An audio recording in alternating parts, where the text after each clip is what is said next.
My in-laws are disrespecting my boundaries and my husband isn't doing anything about it. Nothing? Really? Get rid of your husband. There you go. I'm 24 female and married to my husband, 25 male. We've been together since I was 21. And back then, I thought I was living the dream. I fell in love quickly and everything felt like a fairy tale until I met his family. A massive, tight-knit group with deep ties and traditions from his culture. By the way, this comes from Live Contact 1887 on the OK Storytime subreddit.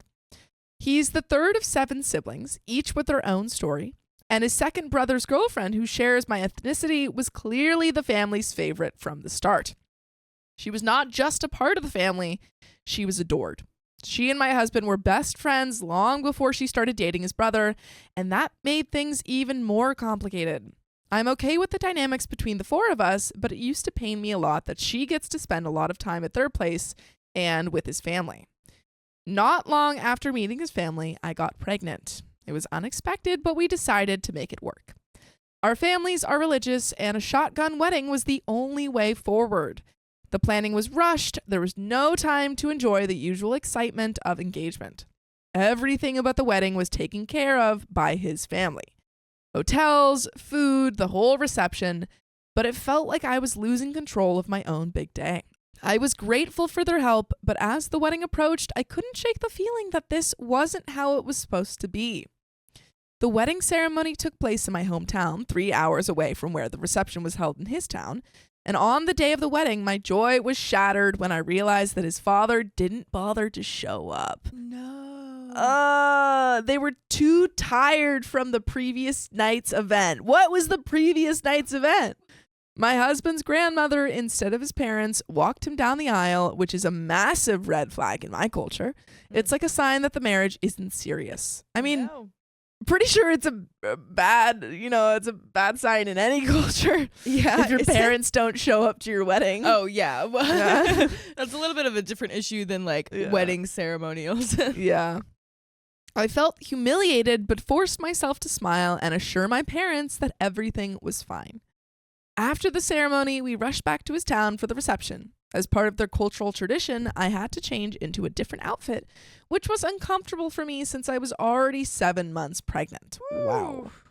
I voiced my concerns, but his mother and grandmother dismissed them, insisting that I wear the suit for the sake of tradition. I felt suffocated, itchy, and miserable in my own wedding reception outfit, but I didn't want to make a scene or be labeled a bridezilla. I was constantly trying to prove myself to be accepted and to keep the peace. Boy. Then came the reception. Dun, dun, dun. My chance to finally relax and celebrate. That's nice. Right. And everything went perfectly. Yeah, of course. Wrong. Everything was ruined. No. As the night wore on, both grandmothers got wasted, snatched the microphone, and began singing loudly, completely hijacking the event. They clashed with each other over the mic, and no one stepped in to stop the chaos. Oh my gosh. My husband's mother eventually had to wrestle the mic away from them, but by then the atmosphere was already ruined. I sat there, 7 months pregnant, feeling more like a spectator than a bride, watching my own wedding reception spiral out of control. In an attempt to add a personal touch, I had organized a little reception activity where guests could take photos, paste them into a wedding booklet, and write messages to us. I spent nearly $2,000 on Instax cameras? Mm-hmm. Or Insta-X cameras, maybe? Photo paper and decorations, thinking it would be a fun and sentimental keepsake. But Two's girlfriend, the family golden girl, decided to take home 2 out of the 3 Insta-X cameras and most of the photo paper without asking. Who does that? All the effort I put into creating something special was literally stolen before my eyes. I felt powerless as she walked out with the items. Girl, stop her. Yeah. You saw her. Just be like, oh, sorry, those are actually not, you can't take those. Right. Like those are for all the guests. Those are for the people that paid for them. Yeah. For their wedding. And then we're taking them home for the pictures. Yeah. I don't think anyone's supposed to take them home. Exactly. Besides OP. Exactly. You know what? I will say, OP, I feel like you could have stopped her right there. I feel like you could have been like, wait a minute. Like, Hold on a minute. Yeah. And when I finally broke down crying in front of everyone, my emotions were just brushed off as hormones. Oh my gosh. I was terrified of eating in front of everyone, feeling the constant scrutiny of his family's judgmental eyes on me. I was pregnant, exhausted, and starving, but every time I tried to do anything, I felt like I was stepping on eggshells. I kept telling myself that I should be grateful for their help with the reception, but deep down, I was devastated. This wasn't how my wedding day was supposed to be. It was as if I was a guest at my own event and I was barely holding it together. After the wedding, my husband and I moved in with my parents while searching for our own place. My husband insisted we visit his family every weekend, and although I knew it would be difficult, I reluctantly agreed.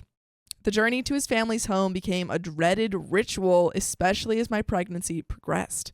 I was 8 months pregnant, struggling with pain and constantly hungry, but because of their religious beliefs, we couldn't cook or even prepare food from Friday noon until Saturday midnight. So there's a lot of fasting. But I don't know. I thought that, I mean, like, it depends on what religion, I guess, but I know, like, in some religions that have There's, fasting, like, there's like, Exceptions. you know, if there's exceptions for medical, you know, and stuff. Yeah, and I think like, yeah, I guess. And also, it I depends. don't think she's a part of that culture or that religion. Right. So, well, yeah. Well, that's interesting because she did use the words like she couldn't cook food rather than couldn't eat. This is true. So I don't know if that means like couldn't she had cook or prepare. As a picky eater, I have few options, and I found myself silently starving, too timid to speak up. Okay, that part kind of sounds like there was food, and OP was like, I don't like it. Yeah, like maybe there's like certain foods, but also she's pregnant. That's like, true. So she has cravings. Yeah, it's a little bit harder. Like, taste is a little different. Yeah, and also sometimes like things can make you like nauseous. Feel nauseous. Yeah, this is true. Honestly, they should be catering more to you. Yeah, I agree. Each visit was a battle against my own discomfort. Their house was always full of people, loud, bustling, and chaotic. Privacy was non-existent.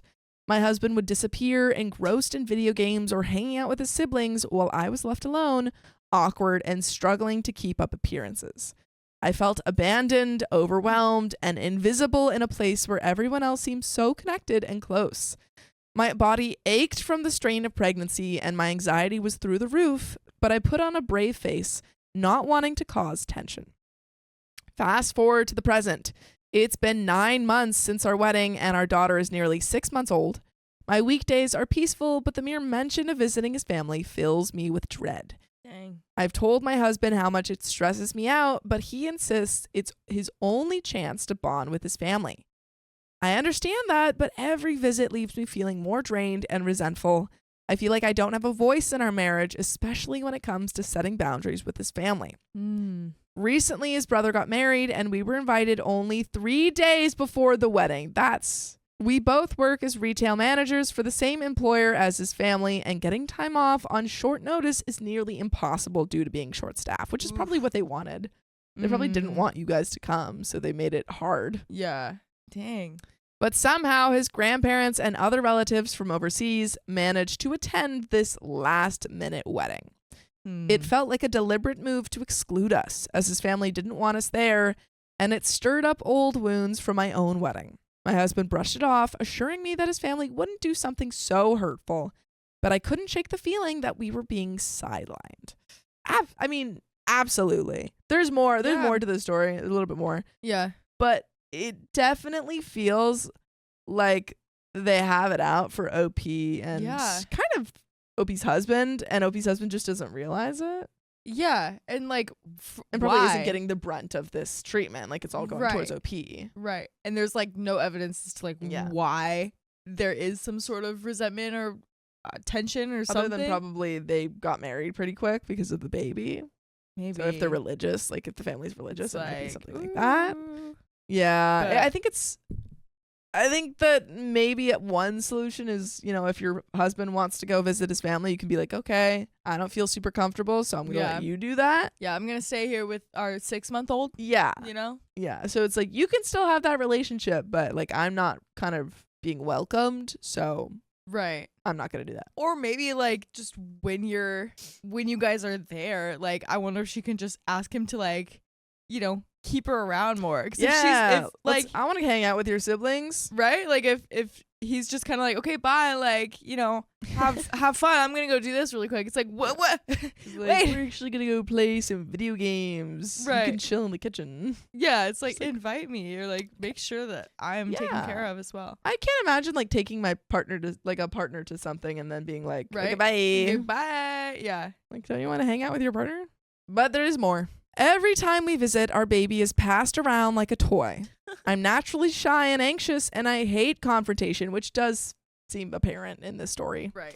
So I never feel comfortable telling them to stop. I always ask my husband beforehand to keep an eye on her, but once we're there, he disappears into his own world, leaving me alone to handle everything. I finally worked up the courage to tell his mother to stop passing our baby around, especially when she was a newborn. But she dismissed my concerns, saying it was normal for babies to cry and it would strengthen her vocal cords. She even joked that our daughter would grow up to be a great singer like her grandmother. Gosh. I plastered on a smile, nodding politely, even though I felt my heart sink every time they took her out of my arms. Oh. One day I walked into a room to find his mother laying my baby on her stomach, which I knew was a major risk for SIDS. I was horrified, but too timid to confront her directly. Every time my baby cried, I felt like a failure. I would pull my husband aside to express my fears and frustrations, but he would just nod, tell me he understood, and then do nothing about it. My resentment grew until I finally snapped, telling him that if he didn't start setting boundaries, I would leave and go back to my parents. Boom. And I don't want you guys to ever leave, because you can listen to episodes with stories like this on Apple Podcasts, Spotify, or your favorite podcast app. Just search up OK Storytime. And there is a little bit left to the story, but do you have any final thoughts? I'm glad that she said something. Finally. Because I do, you know, there's a lot of stories where I'm like, okay, OP, like, you can step it up a little bit. You know what I mean? I think OP can. I think in this story, I mean, like, I totally understand that feeling of fear with family. It also seems like she's kind of new to this family. Right. Because the wedding and the pregnancy were so quick. Right. And unexpected. Right. But I think when it comes to like the safety of your child, you do have to work through those feelings of not wanting to confront people and right. And yeah, that's like obviously they are in the wrong here, but this is also something that like you need to work on, as I think. Yeah. Yeah. You know? I know that's the difficulties. Like I can understand that and like boundaries. Be like, you know, you're the only one that can like do this. But at the same time, it's like I don't really blame her, because I'm also like, I feel like, like you said, if you're new to the family, if you like don't know them very well, and it seems like she's tried to like say something here and there, and they're just like, oh no, it's fine. Yeah. Like, or oh no, you're just hormonal. You know what I mean? So I feel like I could see her being kind of like you know, were you silent or were you silenced? Like that's what I'm kind of seeing. So true. but yeah, but at the end of the day, you know, they're not going to just stop doing that. Exactly. So she's going to have to do something. Yeah, no, it's like they're obviously the a-hole, but if no one's going to stand up for you, sometimes you have to do it. I know the early months of marriage, especially with a newborn, are supposed to be tough, but I feel completely lost and unsupported. I'm constantly torn between wanting to make my husband happy and feeling like I'm losing myself in the process. The weight of it all, his family's overwhelming presence, the constant disregard for my comfort, and my own insecurities is suffocating. I'm not sure if I'm being unreasonable, but I need an unbiased perspective. I love my husband and his family, but I don't know how much more of this I can take. I feel trapped in a cycle of anxiety and guilt, terrified that my marriage is slipping away from me. All I want is to feel heard, respected, and at peace in my own life. Yeah, like again, obviously this family is the a-hole. Right. Collectively the a-hole. But my advice is nothing will change unless you can speak out and speak up for your own needs and stuff, because you do deserve to have your needs met and to be comfortable in your home and to have your husband support you. Right. And it seems like until you're able to like be like, no, stop it. Like, do not do that. Right. They're going to walk all over you, which sucks. It sucks. It's not fair. It sucks that the husband is like a part of this too. Like, no, do we know how long these people were together? Not long. I think long. probably like a year to two at most. Like before they got married? Because they said it's been 9 months. The update was 9 months since the wedding. The child is 6 months. So yeah, I want to know how long they were dating beforehand, because I'm like, obviously it's too late, but like you know, like I wonder like if there were, I don't know, like I don't think signs or something. And I know there's usually I honestly I think that because this marriage and this pregnancy and stuff were so quick, she probably didn't see all, like you don't have a chance to necessarily get to know someone that well, right, when everything does go quick, especially when you're trying to focus on a baby and on a wedding. Like those already kind of inhibit learning about a person and their family. So again, like not your fault, but it seems like the only way to stop them from doing this is to stand up and say like, stop it. Say no to bullying. Yeah, say no to bullying. Yeah. Wow, is that the end of the story, Sophia? That's the end of that story. That's crazy.